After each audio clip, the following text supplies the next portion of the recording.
இன்றைக்கி டே 2 சிங்கப்பூரில். லைஃப்பில் ஃபஸ்ட் டைம் ஒரு வெண்டிங் மிஷினை யூஸ் பண்ணுறேன். சின்ன வயசில் நிறைய தடவை கார்ட்டூனில் பார்த்துருக்கேன்.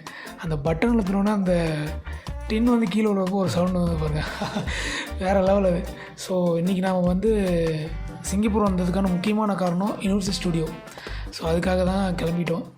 சைனா டவுனோட எம்ஆர்டிலேருந்து ஏறி நம்ம நெக்ஸ்ட்டு ஹார்பர் ஃப்ரண்ட்டுக்கு போகிறோம். அங்கேருந்து ஒரு எல்ஆர்டி பிடிக்கணும். சிங்கப்பூர் வரவங்க எல்லாருமே மேக்ஸிமம் ஒரு இடம் போனால் செந்தோஸ் ஐலாண்டாக தான் இருக்கும். அதில் தான் அமைஞ்சிருக்கு யூனிவர்சல் ஸ்டுடியோ. ஸோ அங்கேருந்து எம்ஆர்டி பிடிச்சி ஸ்ட்ரெயிட்டாக மாலுக்கு வந்துவிட்டோம். மால்லேருந்து இன்னொரு எல்ஆர்டி பிடிச்சா தான் நம்ம உள்ளே போக முடியும். ஐ மீன் செந்தோஸ் ஐலாண்டுக்கு நம்ம போக முடியும். அங்கே போனது நம்ம கசின்ஸ் நமக்காக கறிப்பப்ஸ் வாங்கிட்டு வந்தாங்க. அதை சாப்பிட்டுட்டு அந்த அழகான உலகம் வண்டியை பார்த்தோம். Universal studios full video link டிஸ்கிரிப்ஷனில் கொடுத்துருக்கேன், செக் பண்ணி பாருங்கள். தேங்க்யூ.